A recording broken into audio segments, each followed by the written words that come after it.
Sa tuwing may alinlangan at katanungan, katapat ay pagsaliksik sa katotohanan. Sa tuwing may isyu at kontrobersya, katapat ay paliwanag at diretsang kasagutan. Sa Bayan, ang batikang broadcaster na si Cesar Soriano para tuklasin ang dapat malaman ng buong bayan.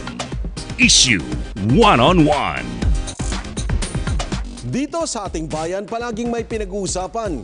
Ano, saan, bakit? Sadyang may nagtatanong.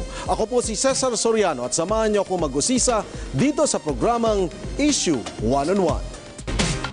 Isyu One-on-One. Diretsahan po tayo, admin.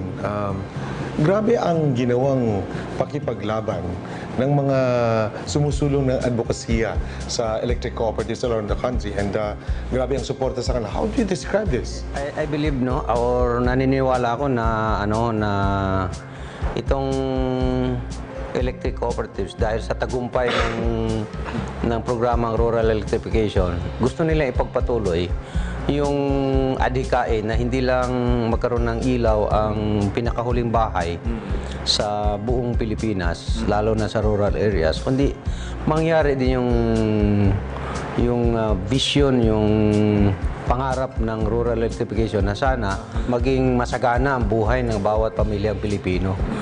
Siguro ito yung motivation ng mga electric cooperatives, lalong-lalo na yung mga general managers, yung management staff, saka yung mga board of directors. At least naintindihan nila na ito yung tamang direksyon. So they would want to pursue rural electrification. They would want to ensure that electric cooperatives will continue to exist because they want sustainable rural Did development. the leadership of NEA design of what's happening right now? Yeah, I believe so because when I joined the National Electrification Administration in November of 2016, 1 month after, I organized a strategic planning conference inviting the leaders of the electric cooperatives as well as the management of NEA. We were able to craft a vision na from infrastructure focused. Yung dati kasi ang vision is total electrification on an area coverage basis by 2020. Kaya ang tanong ko sa participants ng strategic planning conference, by 2020 tapos na yung NEA. So bakit kailangan uupo ang representative ng PhilReca, APEC, Recoboda at ako pa dayon? Tutuloy ko lang kung konti, no? From that infrastructure-focused vision of NEA then. Ngayon, ang vision is about rural development through rural electrification. Kaya nga, ang bagong vision ng NEA ngayon is a responsive and dynamic NEA that is a vanguard of sustainable rural development in partnership with globally competitive electric cooperatives and empowered member consumer owners. So, siguro ito yung gusto nating maintindihan ng malalim dahil ito rin ang dahilan kung bakit gustong ma-institutionalize ng mga electric cooperatives kasama na ang kanilang tinatawag na political participation at gusto nilang magkaroon ng boses sa Kongreso na ma-ensure ng electric cooperatives may magtuloy-tuloy bilang franchise holder sa mga existing prangkisa kung saan nandoon ang programang rural electrification. So how do you welcome the victory of PhilReca, Recoboda, APEC, and ako pa dayon party list that supports your advocacy? Iba kasi yung agenda ni NEA. Are you happy with the victory?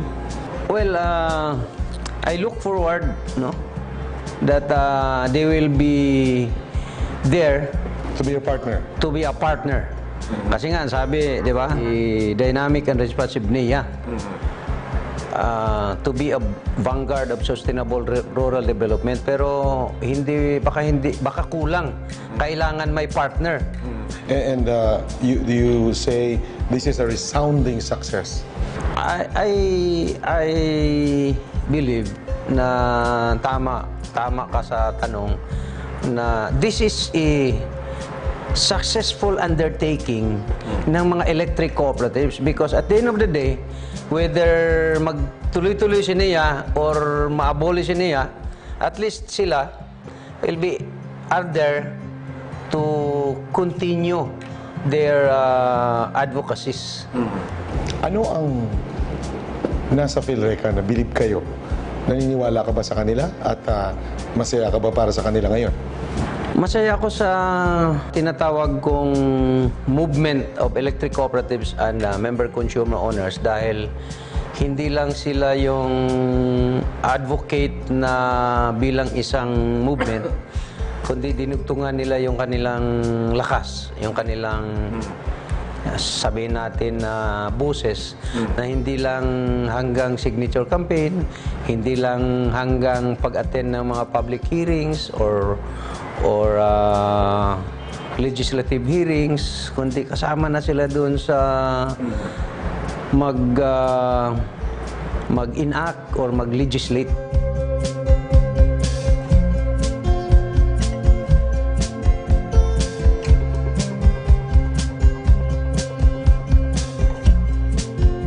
PhilReca, we have 121 strong electric cooperatives. Okay. Ako ang pinakaama nila. Okay. So how kapag- do you feel as a father? How do you feel when somebody just berated your cooperative? Siyempre, I'm hurt. I'm worried sa mga anak ko. Kasi bakit sila out of 121 sila napili. Okay. And some of the 17 electric cops that been submitted for revocation, double A sila. Ang PELCO 3, ang Kasureco 3, ang ganda ng kanilang performance. Is that unfair? Unfair para sa lahat. And some of the electric cops are under AR and Or M. maybe that was just a challenge from the DOE? Actually, if you read between the lines, para sa akin, nakikita ko, they're trying to carve out some of the electric co-op, kagaya ng Palanan. Palawan, as you know, Palawan. Carve out, bakit, sir? Kasi yung Palawan, meron silang tinatawag ni El Nido. Okay. So, mamimili lang sila. They're gonna pick and choose which one the private or the oligarch will get their own franchise. Who's doing that? The DOE? Private, siguro, with the help, siguro. So yan na ba ang pinangangambahan ngayon, sir? Baka Yes. kung ano nangyari dun sa Palawan, mangyayari din sa ibang mga cooperative. Kasi once one of the electric cops will be privatized, domino effect na yan. Sunod-sunod na yan. Nasubukan na nila. So magiging domino effect. Baka at the end of the day, wala nang matirang electric cooperative. Ano ang impact niyan, sir, sa inyong mga cooperative pag ipa-privatize? Unang-una, Eh, di ba private na naman yan? oh yes, yun nga. Actually, private kami but is electric cooperatives na owned by member consumers. Okay. Ang difference sa mga pag-privatize, isa lang may-ari lang, mga oligarch lang natin. Yan. Ang unang tatamaan dyan, mga empleyado. Okay. Alam mo naman ang mga private, puro sila outsourcing. Okay. Yan ang kaya sinasabi ko sa mga empleyado natin na pagbutihin natin. You really think that there is really a move para ma-privatize ang maraming cooperative? Oh, yeah. How did you know that? Kasi, Anong mga napapansin mong mga galaw sa kasi if you remember General Pedro Dumor said, so about 30 years ago, Okay. nung ang rural electrification hindi pa ganun kaganda, ay sinabi na niya na dating araw, pag napaganda nyo na ang mga electrification sa mga probinsya, kukunin na kayo ng mga private. Kasi remember, 50 years ago, sino gusto pumunta sa Isabela? I remember when I was growing up here in Isabela, wala kuryente dito nun. As in walang kuryente. Ngayon, nakita mo naman, 24/7 ang kuryente namin, ang ganda ng patakbo ng kuryente namin dito. At kung tutusin, city pa kami. So mga private, yun ang gusto nila. They won't go after mga bulbundukin. They go after sa mga bayan-bayan. So ngayon, kumbaga, rip na kami to be privatized. So are you suspecting na ito yung direksyon na tinatahak ng mga nasa loob para sa kanilang interes. Yes, kasi alam mo naman ang power generation dito, nandito ang pera. Okay. Electricity, sa electric, nandito ang pera. So, are you suspecting, sir, may naglalabi talaga? Yes. Take, for instance, yung PECO, is a private, Panay Electric Cooperative. Nag-expire ng kanilang franchise, but they're good. AAA din sila. Private yan, ha? Binigay sa ibang private entities. So, ibig sabihin, sir, kung may naglalabi, Yes. may perang involved dyan, lobby funds. Sinabi mo siguro, yeah, maybe. It's really very possible. And remember, electric co-ops, wala naman kaming pera. We're non-stagnant profit. Correct. Kami, we live paycheck to paycheck dito. So, paano na ngayon? Anong gagawin nyo? So that's why yung movement namin, nagkakaisa lahat ng electric co-ops na 121 strong electric cooperatives na sabi ko, united we stand, Susugod kayo sa Malacanang. divided we Actually, gusto namin dialogue with them, especially sa DOE, sa ERC. Kasi remember, sa ERC lang yung capex namin. Ang tagal-tagal, 5 years, hindi pa na-approve. Wow. Pero yung mga ibang private dyan, sandali lang, approve na kagad. Ginawa ng sekretary natin sa Department of Energy, yung 17 electric cooperatives na nirecommend ng Department of Energy doon sa Speaker of the House that ipa-cancel po ng mabuti. And you are saying somebody must have been lobbying for that. I cannot speak in behalf of the Secretary. But you are speculating that there is Yes, a yan po powerful yung iniisip person. ng electric cooperatives ngayon na itong mga electric cooperatives na 17 po na nirecommend for the cancellation of the franchise. Especially Palawan nandun eh. Palawan is talagang maganda sa tourism yan. Maganda sa negosyo yan. Yung Davao del Norte Electric Cooperative, yung Samal Island. And these are big potential of big businesses. Malaking kita dyan, Cesar. Ma-privatize yan. Sa kabila ng mga ganyan ng mga hakbang para i-privatize ang electric cooperatives, kayo ay maninindigan na gagawin nyo ang lahat na hindi ito maisakatuparan. Alam mo, Cesar, the only way na hindi ma-privatize yung electric cooperative, gawin nating efficient yung service. Tulad ng ginagawa ng Dasurek. Gawin natin efficient, mababa po yung presyo ng kuryente, wala masyadong brownout. Alam mo kung kasi yung brownout kasi minsan. Meron naman daw burnout sir eh. Mayroon brownout, hindi natin maiwasan yan. In fact, even in advanced countries, New York, for example. Kasi may mga power shortage, hindi nyo beyond control sa inyo, di ba? Yan ang control. Ang nakikita kasi ng mga tao, pag nag-brownout, si electric cooperatives ang may sala. But you're coming up with a better strategy para hindi masyado masaktan mga tao. That's what you're doing. Privatization. Kasi po, hindi naman po lahat, sinasabi po nila na poor service daw po ang mga cooperatives. Hindi po totoo yun. Papatunay po namin dito sa amin sa Central Luzon, lahat po ng kooperatiba namin dito ay magaling. Lahat po ay AAA, lahat ay nagpe-perform, lahat po maganda ang serbisyo. Meron lamang pong ilang kooperatiba na sinasabi po nilang ailing. So, nadadamay po yung magagaling na kooperatiba. Pero ito naman po ay ginagawa ng paraan ng ating pong National Electrification Administration through our Administrator Edgardo Ramamusongsong. Meron po silang binubuong mga task force, nakikipag-coordinate din po sila sa mga local government para po maisalba. Kasi ang kalimitang problema po ng ating pong mga ailing ay yung una-una, yung peace and order, yung pong financial. So talaga pong mahirap pagka pong isang kooperatiba ay kulang sa pananalapi. Kaya nga po minsan natutulungan po ng ating pong mga ibang karatig na kooperatiba. So sa association po namin, ang ginagawa po namin, pinagtutulong-tulungan po namin pagka po may problema yung isang kooperatiba, dinadamayan po namin. Yun po ang sinasabi nating kapatiran na nagtutulong-tulungan yung mga electric cooperative.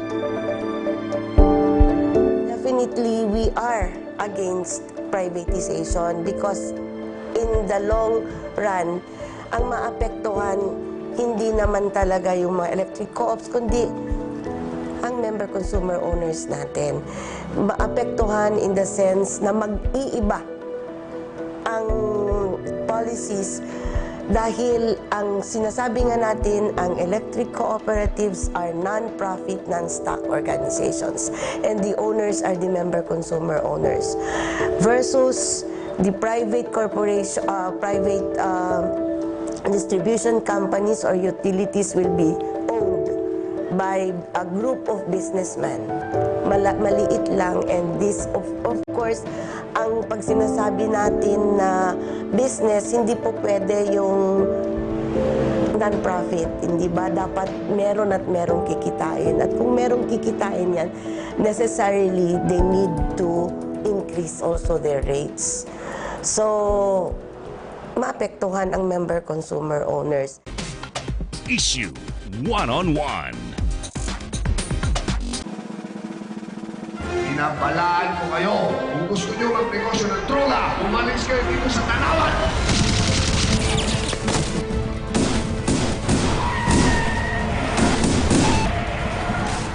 Alerto kayo ha, rinatrabaho na tayo ni Mayor. Isa lang sa tingin ko may mga reklamo dyan. Mga drug dealers na nasasakasahan ko.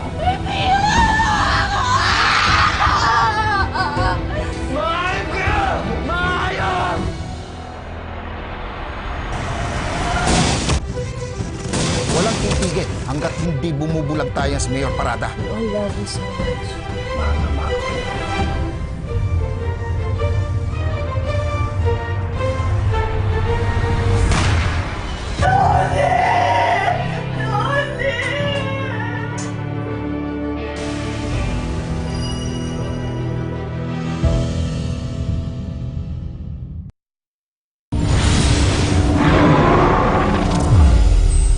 Sa tuwing may alinlangan at katanungan, katapat ay pagsaliksik sa katotohanan. Sa tuwing may isyu at kontrobersya, katapat ay paliwanag at diretsang kasagutan. Sabayan ang batikang broadcaster na si Cesar Soriano para tuklasin ang dapat malaman ng buong bayan. Issue One-on-One. So this thing about APEC, Recoboda and Acopadayon that sa tingin nyo ay magiging kaagapay sila sa pagtataguyod ng programa ng NEA? Magiging partner sila ng NEA, pero dapat sigurong emphasize natin na una sa lahat, nandun sila sa Kongreso para tulungan nila yung kanilang movement, yung electric cooperative member consumer owner movement. Kung meron kang gustong gawin nila, pag-upo nila para mas makatulong sa NEA, ano yon? Tatlo. Unang-una, gusto kong tulungan nilang NEA. Gumawa ng mga batas? Gusto kong ang NEA ay magbago ang kanyang karakter from being an administrator of a program called Rural Electrification to be an authority supervising distribution utilities, particularly electric cooperatives. Number two, yung hindi lang dapat tignan ng mga boses ng electric cooperatives yung funding the electrification, but maybe dumating na yung panahon na kailangang mag-mobilize sila through legislation, inclusion in the budget of the national government, yung enhancing the existing distribution system from a single phase maybe to 3-phase, maybe to 69 kV line, and financing household electrification, and even development of source of power that are renewable. Okay, number three. Number three, yung usapin na kung paano through legislation pababaan ng presyo ng kuryente. Are you not going to ask for them help stop privatization? I think that is their agenda. I don't have to tell them. That is their agenda. Are you not going to remind and reiterate? Sa mga pulong namin, palaging nire-raise na bakit So that is their agenda. That's their number one reason why they are there. yeah, So that's the number one reason. they want to continue to exist as electric cooperatives And oppose the move of the DOE. and oppose the move of interest groups to take over their franchise. Alongside, the NEA will support that. In fairness kasi sa Department of Energy, no? I understand that no less than the secretary believe that electric cooperatives are already private. So, but electric cooperatives being non-stock, non-profit, they are for service. So, magandang set up or maganda yung karakter ngayon ng mga electric cooperatives because they would ensure that they will be able to provide service that are maybe cheap. At this very moment, Administrator Musungsong, do you have that fear still in your heart that privatization, lobbying is still there? The notion that electric co-ops will be deemed useless in the future? Yung electric cooperatives na mawala, I doubt. Pero ang isang kinakatakutan ng mga electric cooperatives na they verbalized during our meetings with them, yung possibility of taking over not the franchise of the electric cooperatives but a portion of their franchise. Kinatatakutan nila. Kinatatakutan mo din? Well, of course, being the NEA administrator, I would really want na intact yung prangkisa ng electric cooperatives. So kinatatakutan nyo rin, sir? Hindi naman siguro kinatatakutan, but pinaghahandaan. Okay. And what is the best preparation that you are planning right now? Pinaghahandaan ng mga electric cooperatives na maging magaling sila. Yung expectation ng taong bayan, yung expectation ng electric consumers who are their member consumer owners is they will be able to provide reliable power, efficient service, at kung pwede, cheap electricity rate. Okay, you're saying makakatulong sila, pinagandaan lalo. You see, nagkaroon ng lindol sa Metro Manila and other parts of the country. Masyadong nakita namin yung strong bond, pagtutulungan sa panahon ng kalamidad at mga ganitong trahedya. What can you tell us? During the earthquake, what were the activities and good examples that your electric cooperatives have done? Yeah. Kasi may mga power outages at that time. The task force kapatiran ng mga electric cooperatives had been there for quite some time. So it is now institutionalized. Okay. Dati, mimuhan pa sila ng NEA para pumunta. Ngayon, sila na mismo naghahanda kung kailan darating yung kalamidad. Of course, hindi natin alam kung earthquake ang pag-usapan. Pero pag sinabi Pero natin... yung nangyaring earthquake, medyo naghanda sila at biglang hindi naman nagkaroon na matagal bumalik ang kuryente.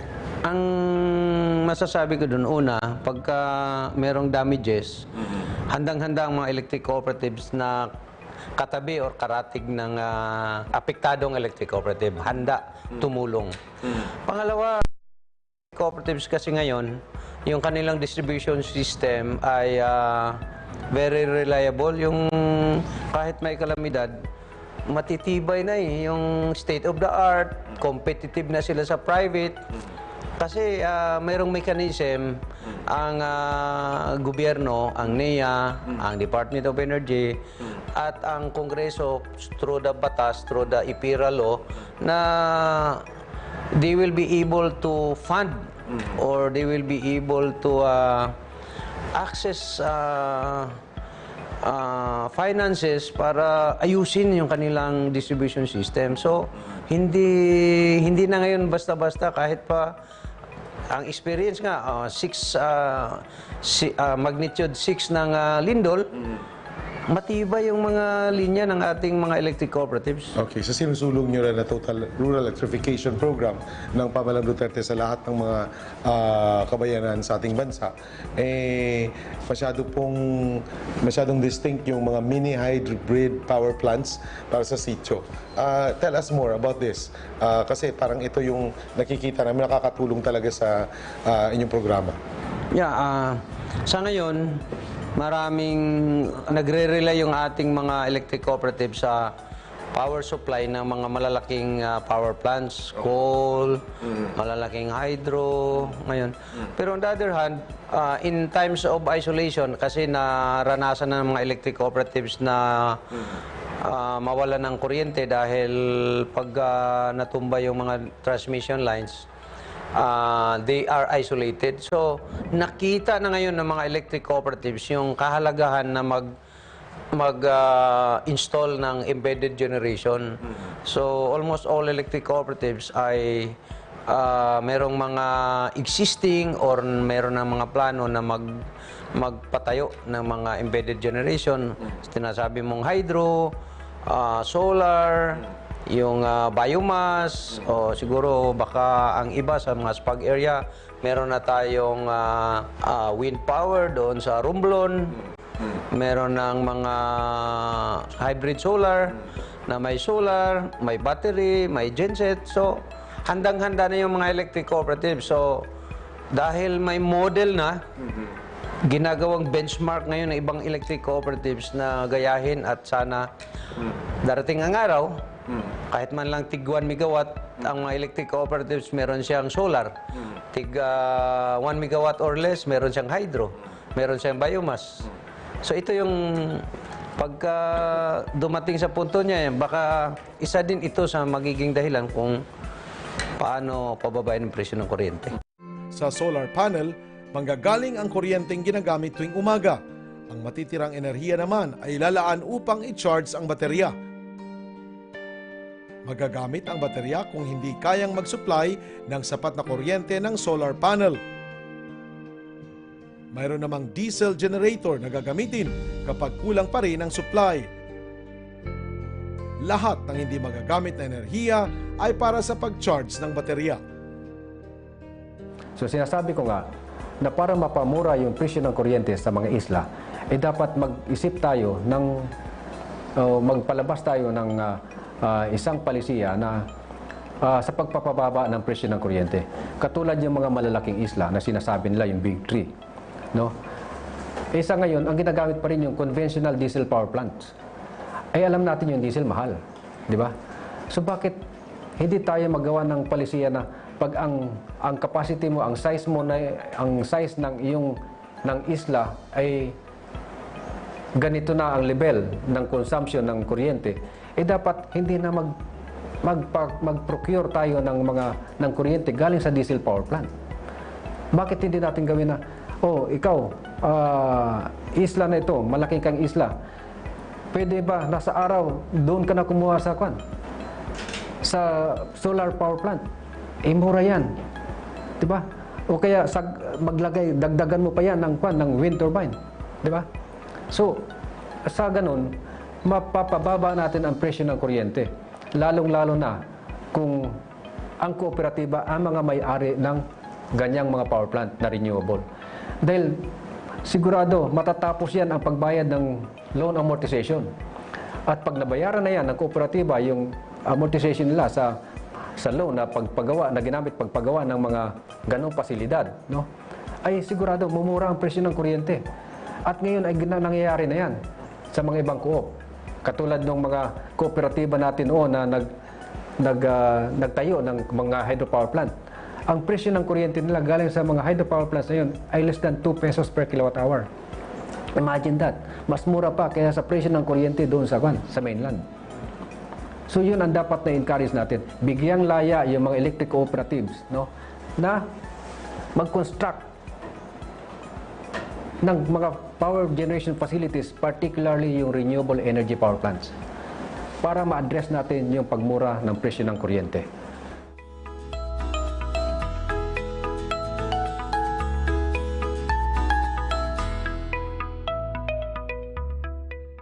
hindi naman ho... Meron pa bang pag-asa?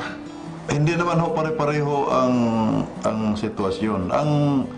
Ang mga components ho ng electric bill natin ay marami.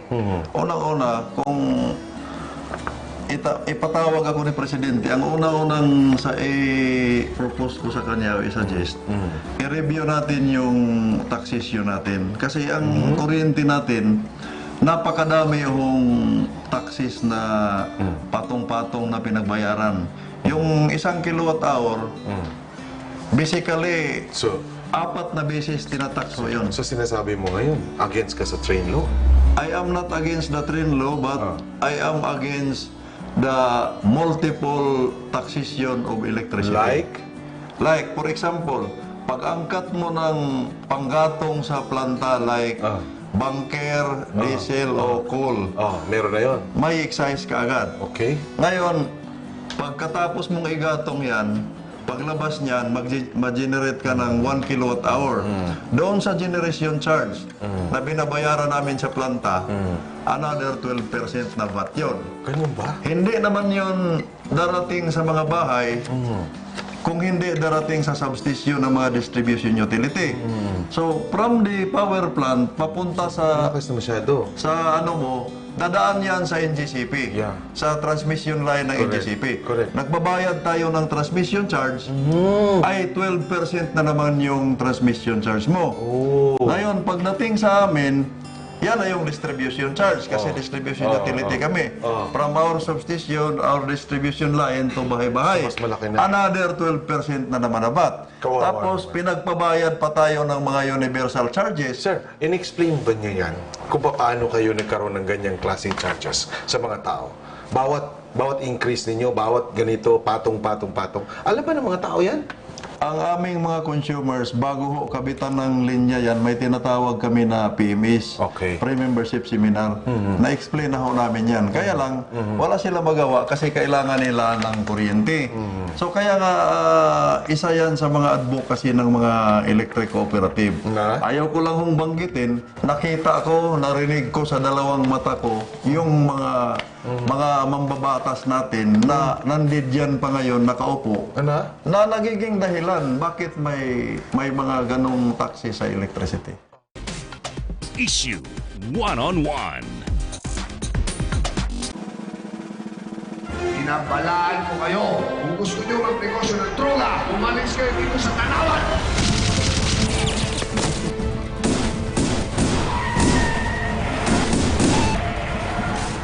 Alerto kayo ha, rinatrabaho na tayo ni Mayor. Isa lang sa tingin ko may mga reklamo dyan. Mga drug dealers na nasasakasahan ko.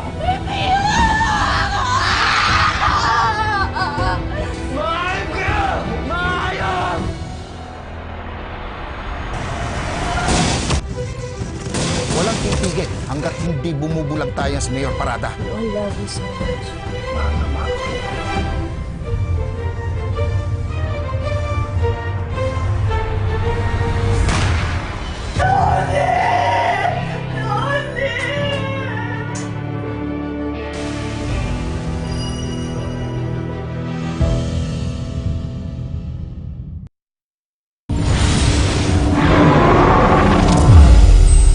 Sa tuwing may alinlangan at katanungan, katapat ay pagsaliksik sa katotohanan. Sa tuwing may isyu at kontrobersya, katapat ay paliwanag at diretsang kasagutan. Sa Bayan, ang batikang broadcaster na si Cesar Soriano para tuklasin ang dapat malaman ng buong bayan.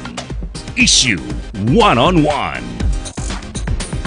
Despite the assurance of power sources na hindi magkakaroon ng brownout, okay ang supply ng kuryente, marami pa rin naniniwala na hindi ito mangyayari dahil parang palaging nangyayaring brownout ngayon eh. Do you assure the public na ang NEA ay ginagawang lahat at tutugunan nito at magiging yung kasagutan ninyo na ginagawa nyo lahat para maibsan itong problema na to? Lahat ginagawa ng NEA, katuwang ang mga electric cooperatives. Pero ano ba status ngayon, sir? Magkaka-brownout pa ba? Isang proof na pwede naming ipagmalaki sa NEA at sa mga electric cooperatives, yung nangyaring halalan, yung panahon ng election. merong mga naibalitang mga interruptions, pero yung tinatawag nating panandalian lang, yung frequency madali lang, momentary lang, hindi yung sustained na brownout. So, that experience in the recent conduct of election of our country is already a proof na kayang panindigan ng NEA kasama ang mga electric cooperatives na yung issue ng brownouts or blackouts ay hindi na sustained. Momentary na lang karamihan doon. As you celebrate your 50th anniversary this August, ano ba ang kailangan malaman ng mga tao tuwing direksyon ninyo for this year, for the total electrification program of the Duterte administration? Yeah, come August 6 to 8, the National Electrification Administration will be celebrating its golden anniversary. The foundation of NEA that pursued rural electrification program in this country since 1969. We would like to inform the public na matagumpay po ang rural electrification program ng ating bansa. Mula nung panahon ni late President Ferdinand Marcos at itinuloy ng lahat ng mga presidente. Kaya gusto nating pasalamatan ang lahat ng naging presidente ng Pilipinas mula kay Presidente Marcos hanggang ngayon na ang ating Pangulo ay si President Rodrigo Roa Duterte na ipinagpatuloy ang Rural Electrification Program na ang layunin ay pagpapailaw at para mangyari yung kaunlaran sa kanayunan in economic and social aspects. So, from the point of view of NEA, what is the impact of the results of the election wherein karamihan ng mga kandidato ng administrasyon ay nanalo? What's the impact vis-a-vis sa inyong mga gustong mangyari, funding, and targets in the administration? Ang nakikita kong impact sa rural areas as far as sa pagkapanalo ng 12 na administration bets. As far as I am concerned, ang nakikita ko yung katuparan ng mga agenda ng ating mahal na Pangulo. Unang-una, yung transformation of our government from centralized or unitary to federalism. I am really looking forward kasi kasama nga yun sa 7-point electrification agenda ng NEA na ang mga kanayunan, ang mga electric cooperatives should prepare para sa federalismo sa pamamagitan ng pag-aaral dahil magbabago, baka magbago yung magiging setup ng mga electric cooperatives, pati na yung programang rural electrification, pati na yung programang rural development. Nanalo po ang PhilReca, APEC, ako Palayon at saka Recoboda. Your words to those ang mga magiging kinatawan ng mga electric consumers, lalong-lalo na mga electric cooperatives, ang pagkaalam ko, pagkaintindi ko sa pag-ikot ko sa buong Pilipinas during the campaign period, inaasahan ng mga member consumer owners na aasikasuhin ng kanilang magiging kinatawan, ng kanilang magiging busis. Umiikot ka, sir? Nangampanya ka for them? Hindi ako nangampanya. Actually, I was invited in several annual general membership assembly ng mga electric cooperatives. So, I was... no endorsements? No endorsements. I was just simply talking about the... Why could you not endorse? Of course, for obvious reason, nasa gobyerno tayo, hindi tayo pwedeng mangampanya. But yung pag-ikot ko is just normal. I have been doing that since 2016 hanggang ngayon. Pag may imbitasyon ng gathering ng mga electric cooperatives, pinopromote natin palagi yung 7-point electrification agenda ng National Electrification kasama ang NEA, which includes, among others, how to realize total electrification. At among others, how to realize rural development. Pag kumustahin ka ni Presidente ngayon, NEA admin masungsong, what is the best report that you can give? The best that I can report to the President is that we are almost done insofar as electrification of the countryside is concerned. Number two, the National Electrification Administration, in partnership with the electric cooperatives, were able to bring down the poverty incidence in the rural areas. At number three, we can boast of rural industries, rural enterprises that are present in the rural areas now. And because of this, masasabi ko na because of rural electrification program, the National Electrification Administration and the electric cooperatives were able to contribute in the nation building. Administrator Masungsong, maraming salamat po PTV4. Sa usaping privatization o pagsasap pribado ng mga electric cooperative, ang ISELCO to management at directors ay tutol po dyan. Sapagkat ito po'y hindi makatarungan. At ito'y talagang apektuhan ho yung aming empleyado, yung aming mga, lalong-lalo na yung mga member consumer owners na siyang tunay na may-ari ng aming electric cooperative. Sa pagpapapribado ng electric cooperative, ito po yung mga gawaing mapagsamantala. Dahil ang mga oligarch, papasukin yung isang nananahimik na electric cooperative na siyang may-ari ng prangkisa sa isang lugar. So marami hong batas na masasagasaan dyan. Kailangan maingat sila at kami naman sa ISELCO 2 ay hindi namin papayagan yan. Tututulan namin yan gaya ng pagtutol ng iba't ibang electric cooperatives sa buong bansa at sama-sama ho kaming papalag at hindi papayag kapag may ganyang usapin. Ano po yung mga ginawa niyong protesta laban po rito? Unang-una ho, napag-usapan dun sa aming federasyon, sa aming asosasyon ng mga electric cooperatives na magsagawa ng Black Friday protest. So, nag-umpisa yan nung Valentine's Day, lahat ng mga electric cooperative nagluksa. Hindi nag-celebrate ng Valentine's Day, bagkos nagsuot kami ng mga itim para ipakita sa buong mundo na wag nilang basta-basta apakan ang mga electric cooperatives na pagmamay-ari ng mga member consumer owners. So lahat ng empleyado nagsusuot ng itim tuwing Friday para ipakita at hanggang sa makarating sa kinauukulan na kaming mga electric cooperative ay hindi papayag sa pagpapapribado sa aming pag-aari ng electric cooperative. Yang kasing privatization, nag-umpisa yan doon sa pagpapasa ng isang bill na naglalayong bigyan ang isang kumpanya ng universal franchise to the prejudice or damage and injustice to other electric cooperatives. May sariling prangkisa. Umpisa lang yan, ipapakita lang nila na kunwari merong isang private company na pupunta dun sa malapit sa co-op at sasabihin mas mura, mas magandang serbisyo, yung pala in the guise of privatization.